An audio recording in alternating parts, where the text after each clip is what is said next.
is a great honor to be part of this year's National Education Stakeholders Conference. The theme, Private Initiative and the Nigerian Education Sector, Gains, Shortfall, and the Way Forward, underscores the critical importance of innovation and collaborative efforts in driving sustainable transformation within our education system. Education is an exportable service which holds immeasurable potential for Nigeria. So embracing transnational education enables Nigeria to expand international education, access and strengthen collaborations with global partners. Let us have a bank. If we can have a bank of industry where people run to set up standards of industries, why can't we have that in the education sector?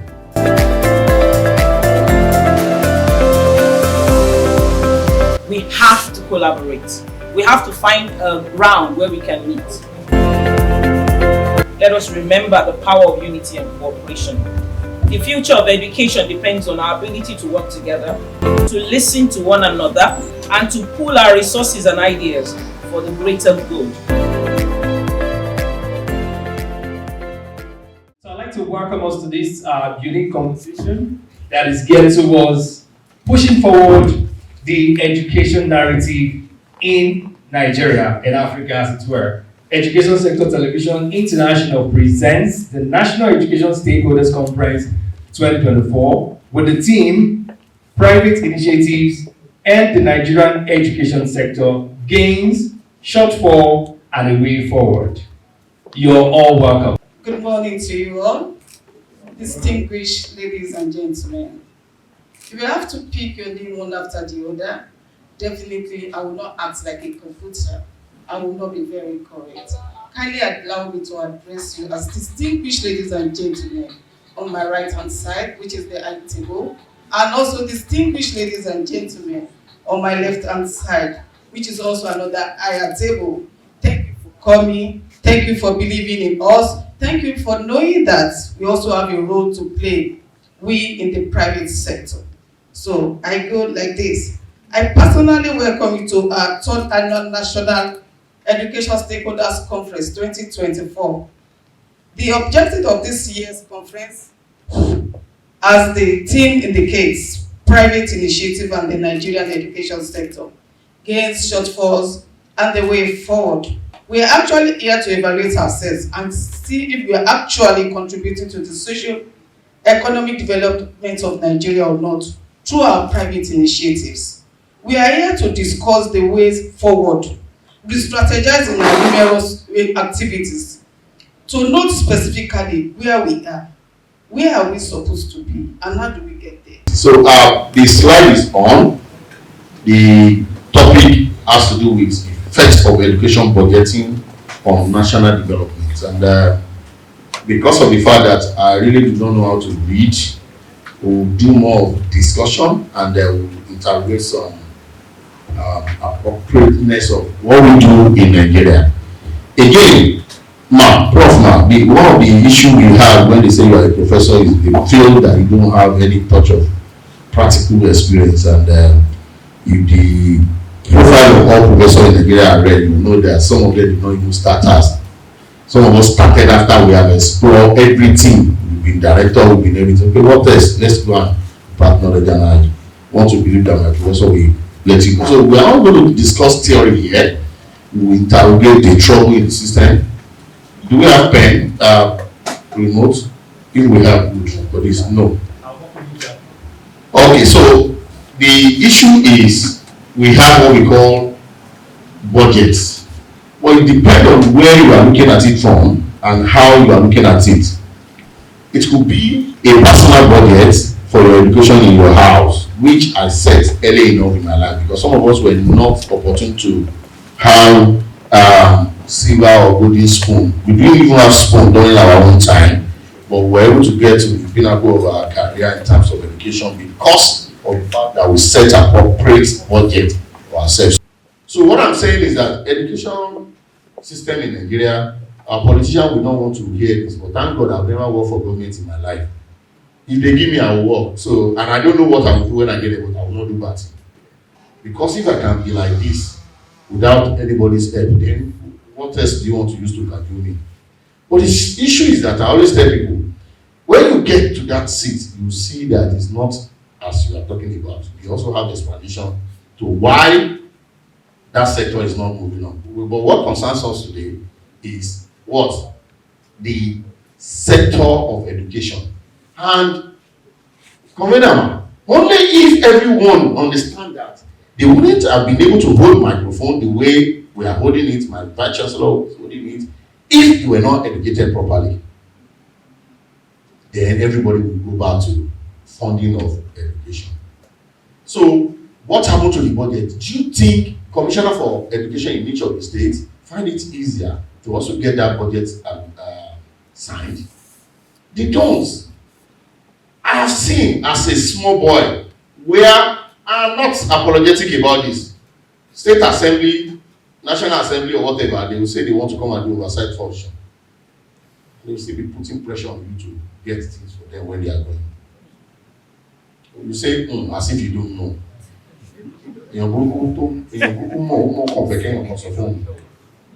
So those are the issues. In this small budget that the commissioner is struggling to get approved, there must be cuts. And in forensic accounting fraud examination, Barua will tell you that we call it economic exclusion. Before we can grant you this, you must do what's happening at all this. So the budget line you are saying on the newspaper is really less than 10% of what they have. I don't know whether that's my English and calculation is correct. What I'm saying is that if you see anything, gross it up and gross it down. It's only 10% of that money that is available. That's the English I want to speak, and I'm saying, Emmanuel. Okay? Ladies and gentlemen, critical stakeholders driving education to where it's supposed to be. Permit me to introduce the presence of the distinguished Commissioner of the Lagos State Ministry of Tertiary Education, Mr. Tolani Sule. Please, can we give him a round of applause, please? A standing ovation will work. He is represented today, the Permanent Secretary, Mr. Adeniran Kasali. Sir, you're welcome. Please, a round of applause. Lagos State is here now, so our statements can be more, directional to hit the mark. Because if Lagos sets the pace for education, trust me, other states like where I come from, very far in Abia State, we are not late. Of petrol above 1,200, below 1,500. Get ready for that. I know that some parents are withdrawing, they don't want their children to go with school buses because it's getting expensive. They would rather leave their child in school and wait. So schools have to begin to think of having nannies to take care of these, depending where the parents come. So why don't we begin to have nanny academy? I begin to see a lot of things that people do. They say skill acquisition. What skill are you acquiring? Only to become a tailor, a barber, a POS guy. These are not going to be working for the future. We have to begin to look at a lot of things even for our children. I know my grandson is doing robotic and all that now at the age of 8. So let's begin to look at creative ways of doing things. Prices of things cannot go down. Let's not deceive ourselves. The price of food can never go back to 350 or whatever. Forget it.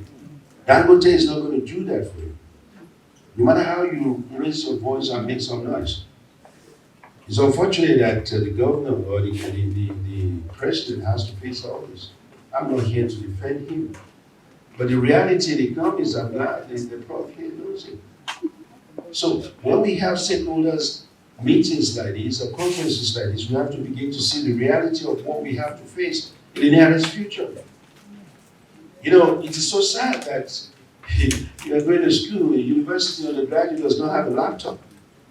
Even if you take a loan, a laptop is about a new laptop, whatever, is about 250 to 300 or plus. That's almost $500,000. So how much is your loan? So you have to begin to look at how do you do it. Some of us are privileged that we can give our grandson a laptop or whatever, maybe because we bought it somewhere and we brought it to the country. But how many people would do that? So now, but if you have a cooperative society among the school providers, They can begin to buy in bulk, and they can begin to share among themselves. There is competition, no doubt, but let there be, a good competition, a creative competition, a healthy competition among schools. Don't become enemies, you have to collaborate. So if there's no collaboration, some few years, we're talking about disruption. Okay, you've disrupted the market, fine. After disruption, what happens? So you have to begin to collaborate. There are a lot of jargons and languages we use, but we don't know the reverse of it. So if you have disrupted the market, there's so many institutions right now, then it is time for you to collaborate. Without collaboration, you can't make it alone. Even if you take the loans from the banks, the interest rate is not coming down soon. They will continue to rise. And that's the reality we have to tell ourselves. Unless you begin to face this reality, the government alone cannot do it. I'm telling you this, I don't know what the Prime Secretary is going to say. It's on that note why I salute Lagos State Government.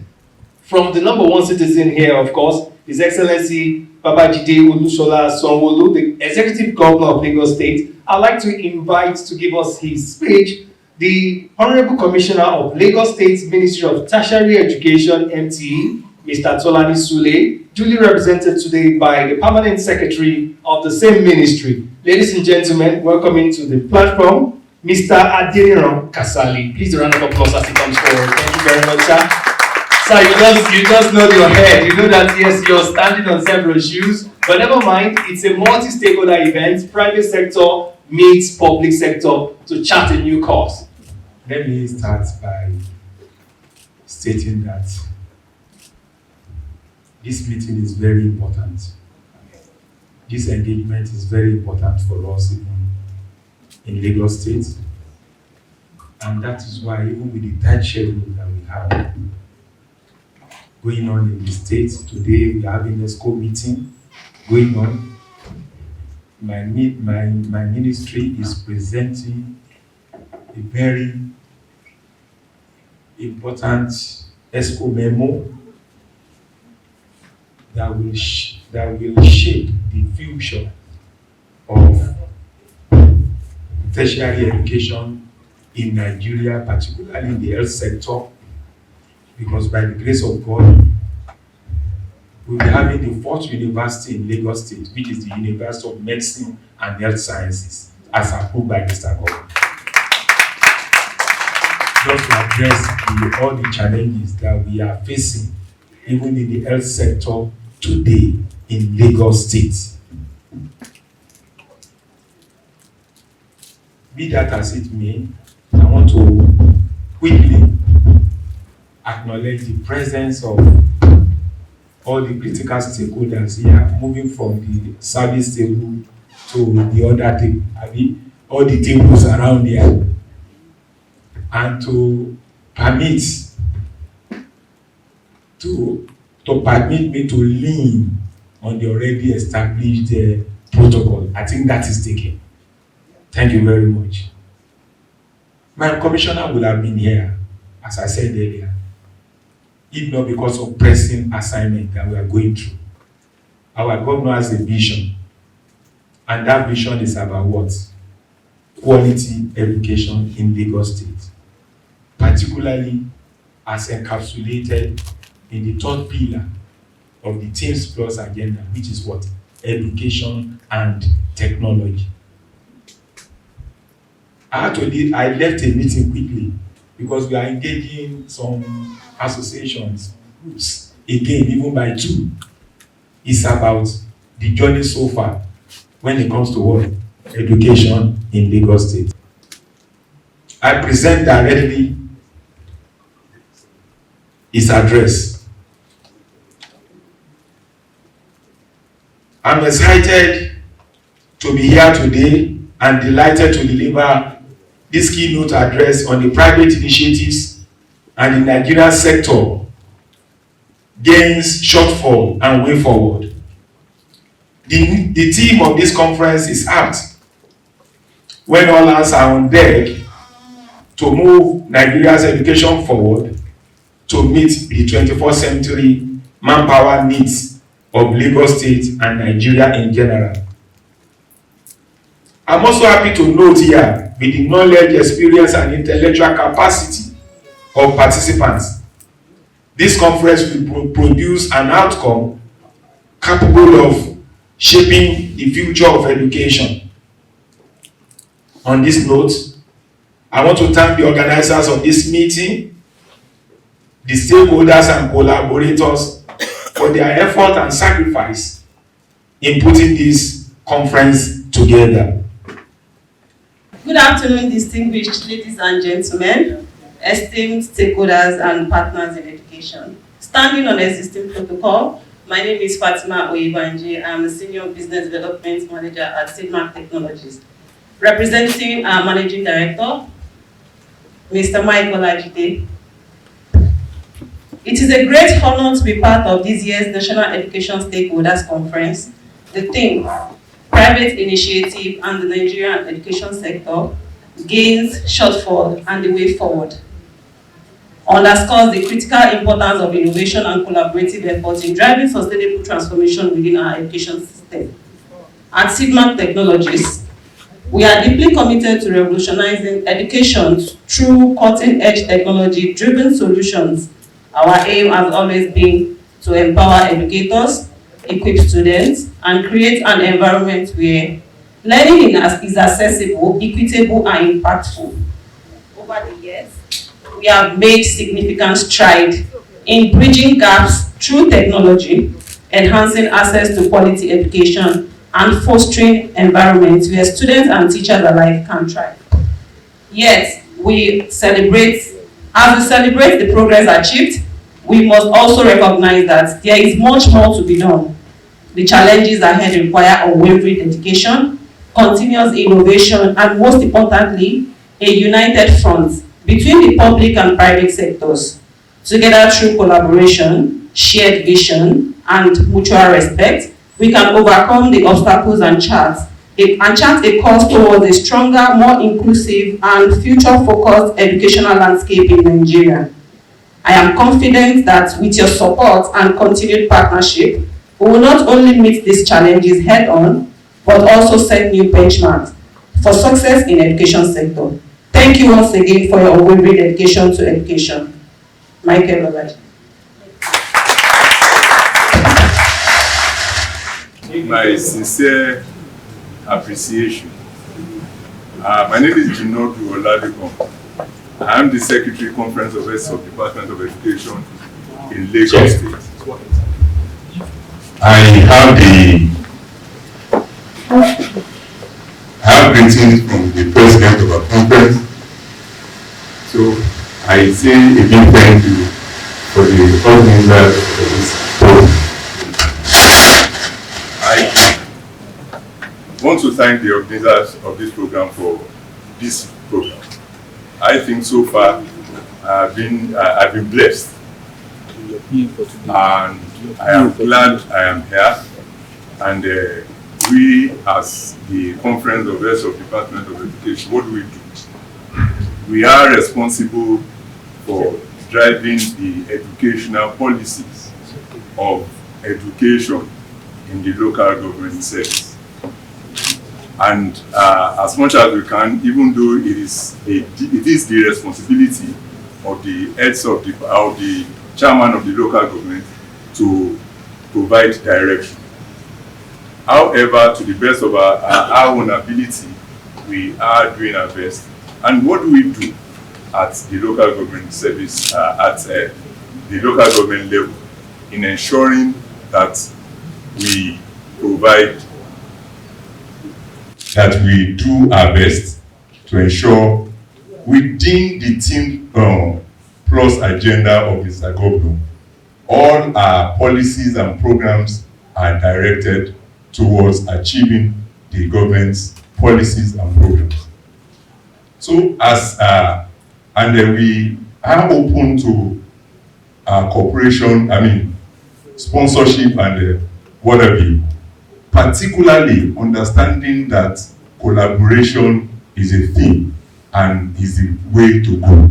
So as the local government education services provider, we ensure that we provide school support services we ensure that we, like now, what is resumption time.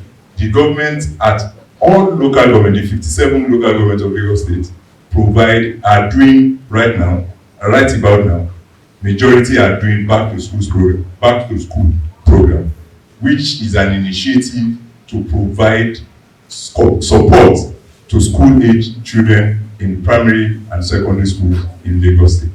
And I'm sure right now, as of yesterday, I can tell you affirmatively that the chairman of Oriri Agege local government just did one yesterday, providing over 3,000 pupils, schools materials, bags, shoes, and school writing materials.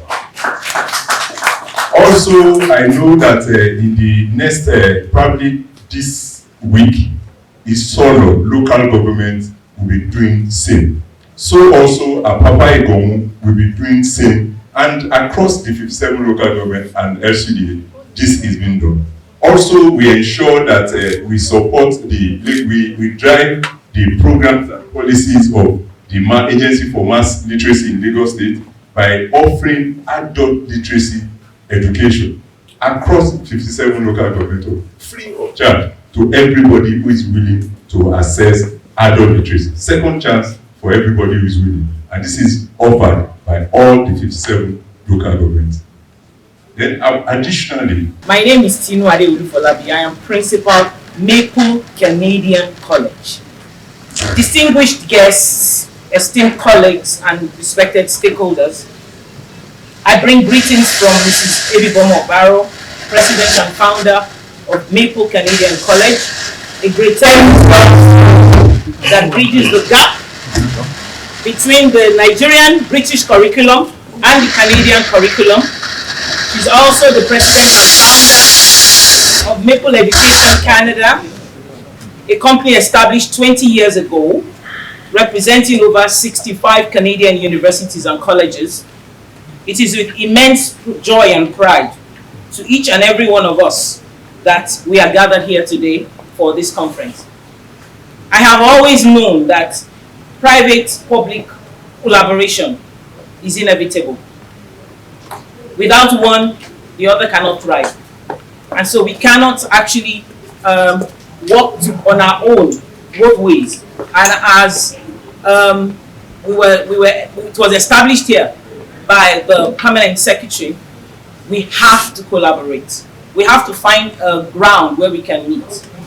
Sometimes, when I was growing up, I went to a federal government college.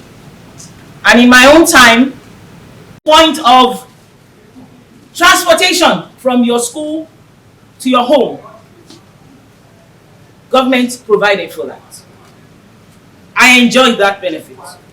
My parents used to pay, my dad used to pay something in the range of 5,000 naira to get to school. And that is the truth. And we had a mixed multitude of people in our schools at that time. We had people from the north, we had people from the east. It was a ground that was balanced. I grew up seeing that. I see that that is a possibility. And even today, it is a possibility if we work together in collaboration.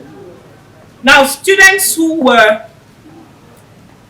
in school, coming from the north at the time, used to go journey through by train to go home.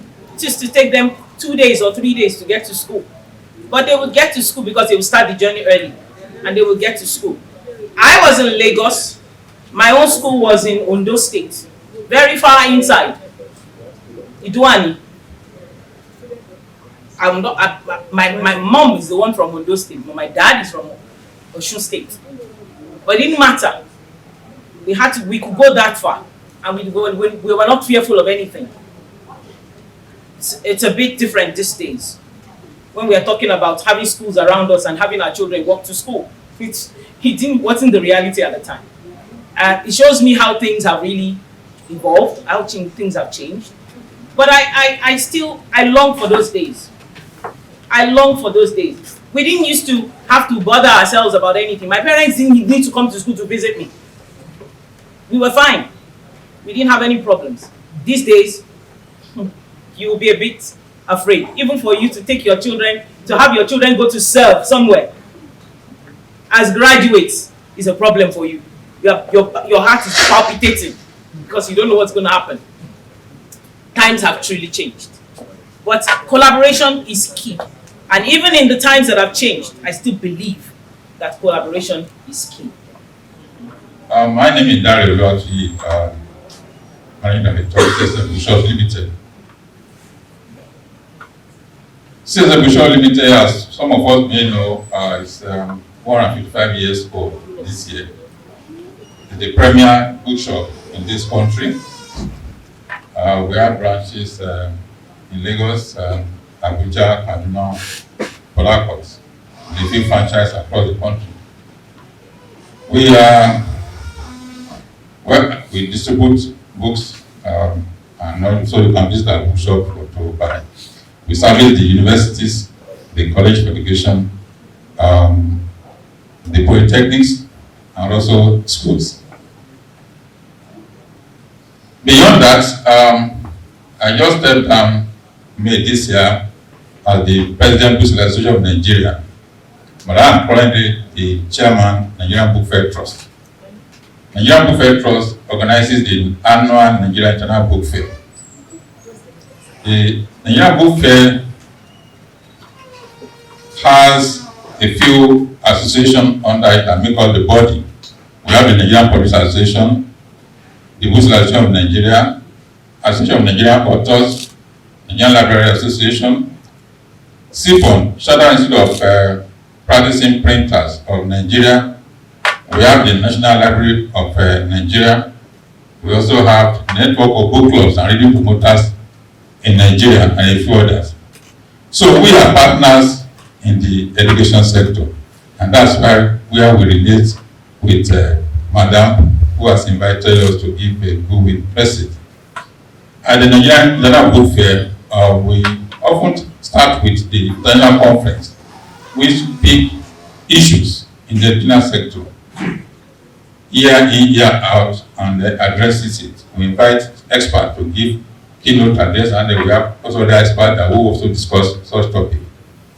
We also, in the last 2 years, introduced the Tertiary Education Summit, which also pick issues bordering the tertiary education in our country and discuss it. The first one we had, the keynote address speaker was Professor Lilian Salami, the Vice Chancellor of University of Benin. And this year we had Professor Victor Adeoluwa of the University of Education in Kere. So these are areas that will contribute our own quota in the book industry to development of education. Within the book fair period, which initially we make it a week, but because of cost now it has reduced to 3. We also have children programs whereby we organize programs to encourage reading by our youth, and we also give prizes to these children. So sometimes we start about 3 months before then, sending them questions, sending them things to do to practice, and then at the end of it, they get prizes for doing this. So these are things what we do to contribute our quota to the educational system. We want to congratulate Madam for this valuable program. It's not easy for get people together this way. I know what it will have, because we do this from time to time. We want to wish good luck after listening to a few speakers since I came, and they have been very robust. And I believe that going forward, we are going to gain tremendously. Thank you very much. It gives me great pleasure to be part of this conference and this discussion centered around the state of education sector in Nigeria with recommendations on the way forward is very important. Again, I express gratitude to Mrs. Modupe Onabanjo, the CEO of Education Sector Television International, who has spent her precious time reviewing education opportunities and providing answers. and is suggesting opportunities to ensure education system is capable of producing the workforce for the global economy. I want to also thank the other speakers, that are going to be speaking. One has spoken already, and Dr. Femi Masuku and Professor Godwin Oedokun. They are adding value to this conference with their papers, and I commend the previous speaker on the talk on budgeting. I learned a few things myself, which I've taken for granted over the times. What is private sector? Because my topic is on private sector and its initiative.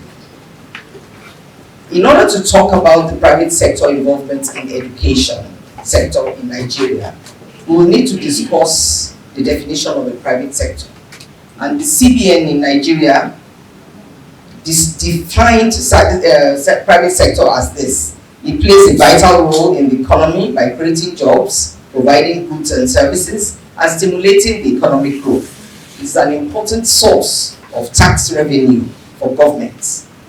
Businesses pay taxes to help to fund public services, and they enable governments to invest in infrastructure and other important projects. So the private sector is part of the country's economic system that is run by individuals, by companies, and also by entities.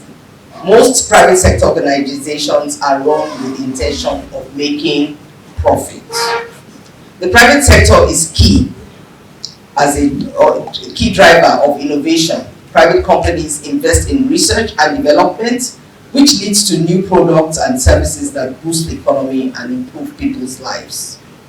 Dr. Ogechi, the Dean of Lagos Business School, emphasized that the importance of partnerships between the private sector and government is important to improve education outcomes in Nigeria.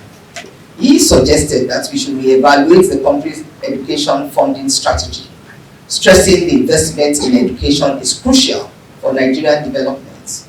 In the same context, I express gratitude to individuals and organizations in the private sector who have supported schools and higher education institutions in the past years to date. Many of us have reported and highlighted the significant impact that partnerships have had on the quality of education and the professional development of students in Nigeria. Education is expensive, and government funding alone is insufficient to meet the needs of the education sector. So, the role of philanthropy and partnership is achieved in bridging the gap through scholarship, infrastructure development, student engagement is very important. I'm so glad and happy to be here in our midst this afternoon. Incidentally, we are discussing the very, very pivotal issues that affect everybody. If you say education is expensive, try ignorance. Even the miscreants that are saying they don't need education, without education, even with your Yahoo, you are finished. Without education, how can you operate your Yahoo? It's a silly statement for anybody to say you don't need education. One man was blabbing all over the place that education is a scam. I said, how many staff did he have? I asked one of his lieutenants. He said he has about 14 staff. Are they illiterate? He said they are graduates. I said, wow. And you are under that kind of a person. If I were you, I would the same day say that is the end of me with that man. So we are working on corruption in educational sector. Anywhere I see corruption, I develop malaria. I don't know why. I have serious problem with corruption.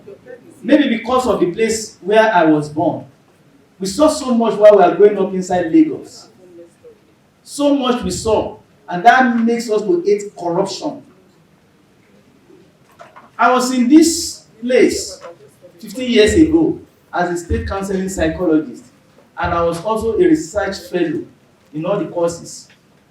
And on my counseling table, it came to me, one of the ladies said that there's a particular man, he lectures, and he was having carnal knowledge of women. And you have a diploma course, and this man has one of the courses that is teaching, and without it you can't get your diploma. And I was told at the counseling table, and I said, okay, that's the end of me in that place.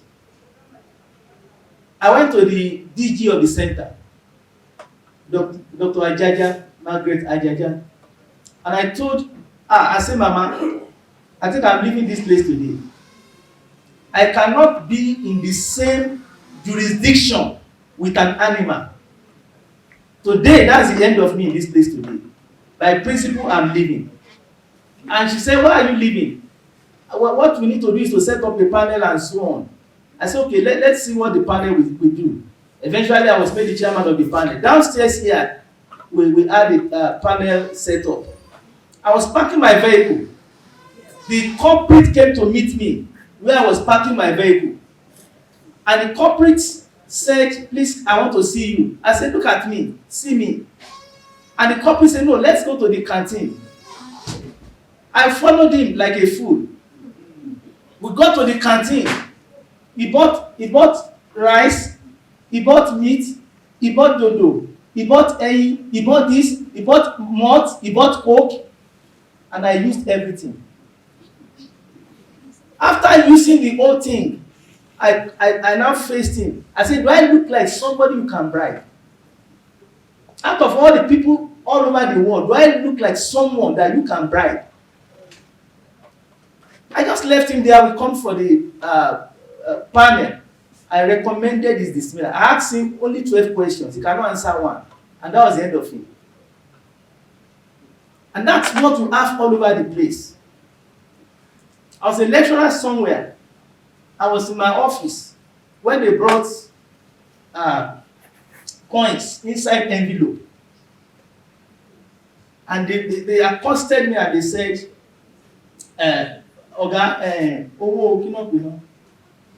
family support.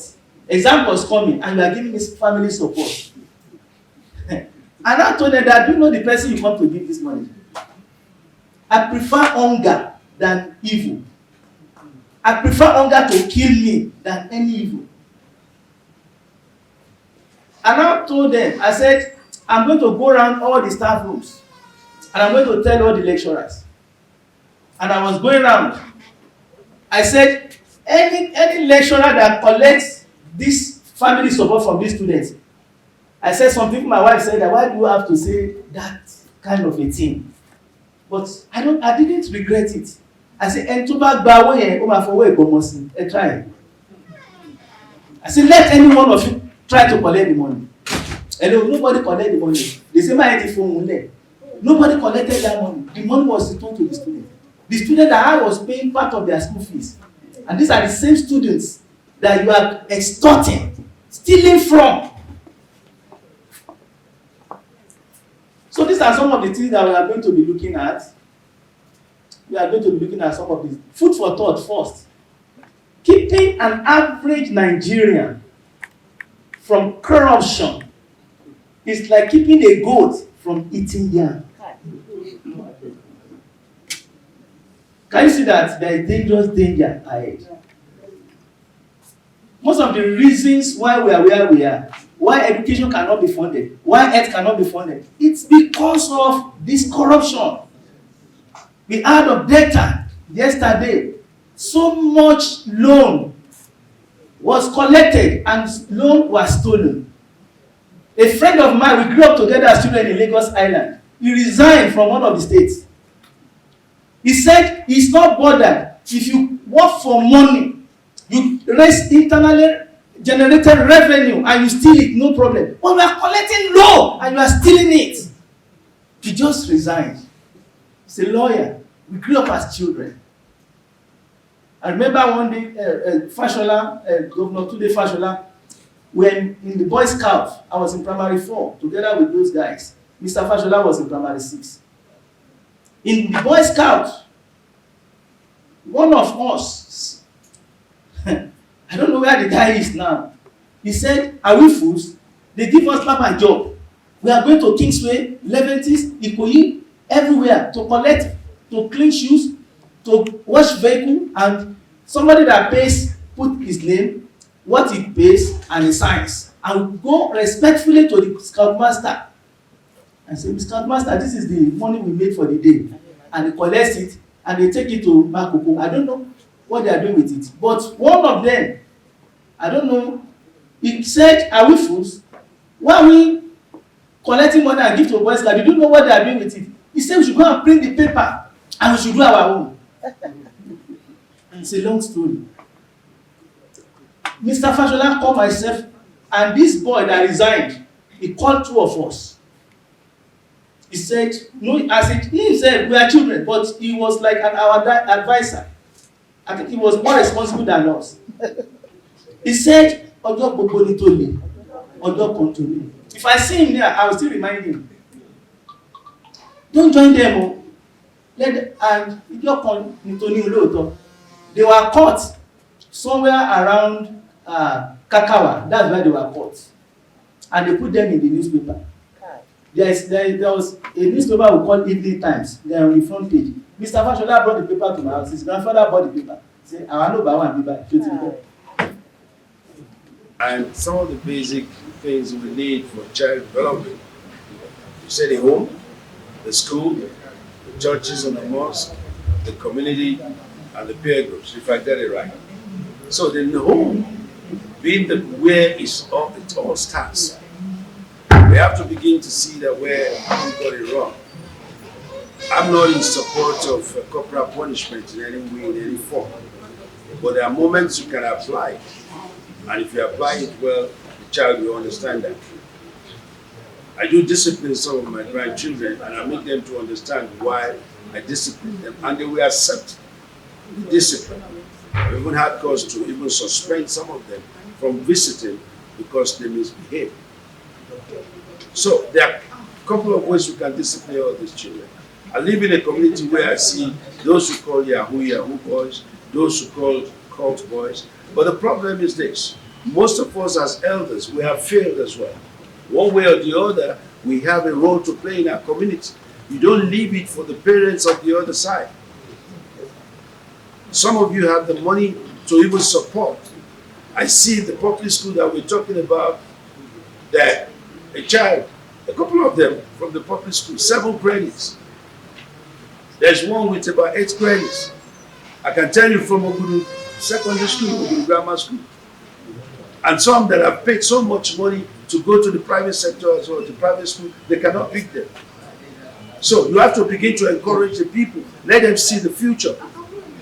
If you are in the church, let them see the future. I don't say you shouldn't fast and pray. Yeah, but that will not take you to where you want to go without proper education, without proper assistance, without proper encouragement. Most of these people, you say they are poor. The parents, they need encouragement. The children, they need encouragement. It's not just scolding them. The Prophet was saying how the children will say, listen, but what you said, that doesn't do that. These children can ask you questions and they want good answers. They go on Google to search and they see what you don't know. But the most important thing at home is now begin to sit with them. You know, I see some parents, they just allow their children watching TV. You don't sit with your children to watch TV. That's not a good thing. You don't sit with your children to even read the newspaper. You just say watch the TV. They watch Jim Jam and all whatever program they like because you want to have your peace of mind. No, at the end you will not have that peace of mind. I'm glad when gentlemen there said they are doing, you know, games and whatever in Yoruba, Hausa and Igbo. For these are young people. Most of our Yoruba kids or Igbo kids Hausa, they don't and they cannot even speak the language. They can't speak we call it from tribe to tribe. What is the way forward? So I have a few points here that I want to reel out and ensure that we do something so that we will move forward. We come for conferences and at the end of the conference, I don't know where the communique ends in commissioners, dustbin and all that.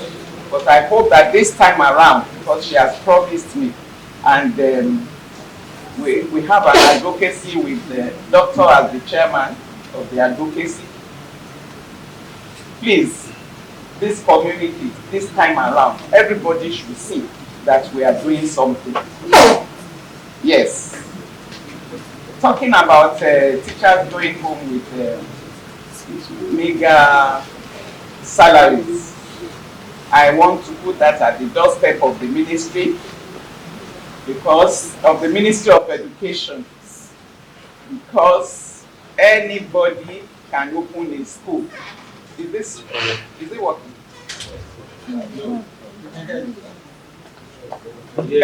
Anybody is allowed to open a school. And when professionalism is thrown to the winds, what do you expect? You cannot blame those people paying peanuts.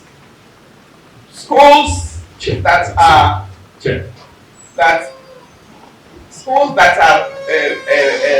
established by professionals, their teachers don't go home with 10,000. So, but when you allow anybody to come up, anybody can put desks and tables together, and yet we are told that there's monitoring departments in the ministry. We are told about quality assurance. I don't know where that is now. I don't know. For years, I had to throw in the towel because it is just, I just cannot continue to hit my head against the wall, saying this is the right thing and the ministry will be looking the other way. So many things are wrong. So that is my answer to that. That professionalism is thrown to the winds by the Ministry of Education. And when you get anybody coming up to say that they are running schools, some of them will call it genius-simi, some of them will, they're all sorts. So that's the sector you get that from. I hope I've made the point there. Thank you. Permit me to just spend a minute about addressing the observation of Madam that sat here about the position of our youths in the use of technology in the negative way, and they say this Yahoo. Do you know institutions across the world are looking for Nigerians because they know we have the skills, but we use the skills negatively. You know, they come here to harvest our wonderful graduates in data analysis skills, wonderful graduates in cybersecurity skills, wonderful graduates in networking skills, in data science skills, and you know, you just give them lump sum, attractive salaries, and they fly over there. Now, why are we not looking, as a government now, why is government not looking into empowering the public environment, just the way the private environment is trying to collaborate, to ensure that we have these skills inculcated in the curriculum, right from the schools? If they are inculcated in the curriculum and appropriately taught, it will involve you sending the staff on training. It will involve you, partnering with this private environment, which will even be cheaper compared to outsourcing to foreign industries. So when we have that and the knowledge is in these pupils, right from the nurseries, the primary, the secondary schools, then instead of investing them over there, we can use them right here. We can use them right here. So the cost of JAMB employing an American, a German, a Swedish person who's a cybersecurity agent to come and manage a database in Nigeria could be more expensive than the cost of employing a UNILAG graduates, University of Ibadan graduates, or Babcock University graduates to manage the same security system. So I think the problem has to do with how we empower our educational curriculum to accommodate this digital literacy. We are not doing well. So the likes of many private enterprises that are into this digital technology, we need to encourage them, and many more. Like my previous speaker, Mommy, like she said, let us have a bank. I think I key into that initiative. If we can have a bank of industry where people run to set up standards of industries, why can't we have that in the education sector? So that we can go there, if you know you have the initiative and the knowledge to set up an IT school, and you can partner with public or any other private schools, and you have the equipment to teach, go to these opportunities and get the funding and set it up. So to the question, sir, JAMB, we can't blame JAMB. And faults, we have laid it all, from domestic to society to government. But the way forward is what we should think about. The way forward is partnership and collaboration. That is the way forward. We can't do it alone, but with partnership and collaboration. Thank you very much. Thank you so much. I'd like to introduce myself first. My name is Tunji Alabi. I am the managing director of a company called Infratel Africa. What we do in Infratel Africa is we are into rural transformation. I'll explain what rural transformation means in its entirety. We are a telecommunications company that actually rolls out services to the underserved and unserved communities within Nigeria and the rest of Africa. And what we do once we've rolled out the telecommunication services, we provide an array of technology solutions that empowers the rural community. Some of those services are financial inclusion, agency banking, telemedicine, e-learning. My colleague just spoke about e-learning. We drive digital literacy for women and youths in rural communities. We provide electricity, solar electricity in the rural communities because they are all off-grid. There's no power in these communities. We provide solar-based cold rooms in these communities because in those farming communities, you find out that 70% of the produce rots because there's no preservation.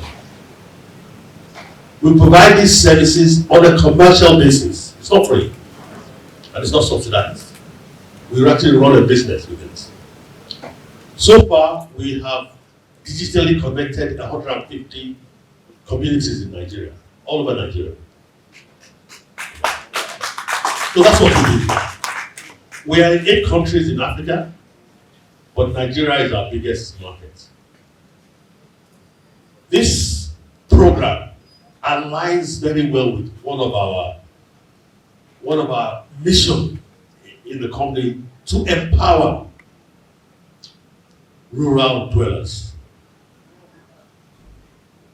When we got to our first community, in some of these communities are 3 hours on the water, on the creeks. You get to get on the speedboat at Ikom. 3 hours later, you get to a community. And these communities are up to 10,000 people. No network, no services in Nigeria. The nearest hospital for these guys is about 100 kilometers away. I know one of the things we have in Nigeria is that primary healthcare is dead. All our doctors are jackback. They're not doctors. There's a new wave of even our teachers jackbuying as well. So you have no teachers. So what we are left with is using innovative solutions to provide these services in these remote locations. One of the key services we provide is telemedicine. We have a contact center of doctors.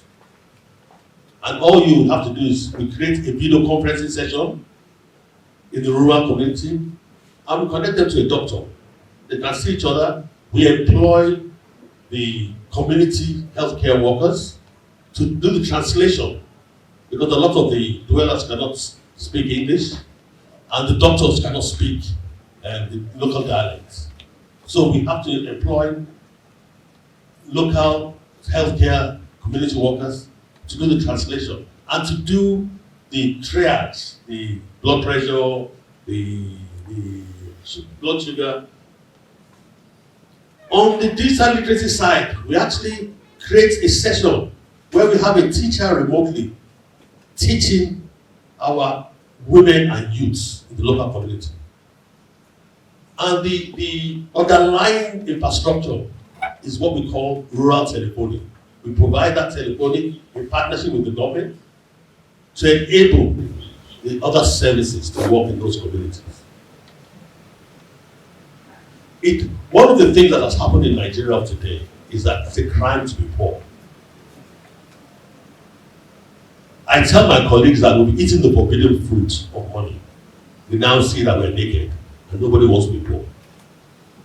What that does is that it has affected our moral system because it becomes money at all costs, irrespective. What you see in the local community is you have people of ethics. You know, the infrastructure, each infrastructure we put in the rural communities costs us about 45 million naira. But the community took after it. They take care of that infrastructure. We don't employ any security there. Because the ethics are still intact in the local community. The rush to come to Lagos and the urbanization has created an ecosystem, a moral system that has gone downhill. Our view of the world is that let us slow down urbanization by providing the facilities and the infrastructure in the communities that people exist in. Some of our digital literacy courses have gotten people jobs, remote jobs, where they are actually employed for greener pastures, staying in the community. So they don't need to leave the community and they're earning dollars. Because it's about knowledge. In an accelerated rate. It doesn't help that now everybody has TV and information at their fingertips. When I was growing up, we would hear about Brazil, UK, but we never could see it. We had no phones. Today people know what's happening in Brazil. We know what's happening in the UK. So what we have now is first world problems in third world countries. First world problems, drugs, crime. These are first world problems, but it's now in the third world. The home is not an isolated, it can't be isolated from the community, from the society.